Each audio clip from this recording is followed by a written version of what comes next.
Hi, this is Leo again. Is your 2013 truck leaks air? Is it low on one side? If it is, stay tuned. When I used the computer to pump air into it, I heard a leak. Now the struts are very hard to get punctured. This truck has very low miles, and so I thought it's impossible that the struts are bad. After inspecting it, I found the bad part. It's this. So, what this is that this line over here, this goes into it.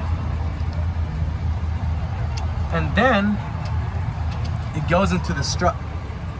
Now the problem is Dodge used a gasket, a rubber O-ring. So I'll look for a replacement or try to find a way to make it work, and I'll let you know guys what I did.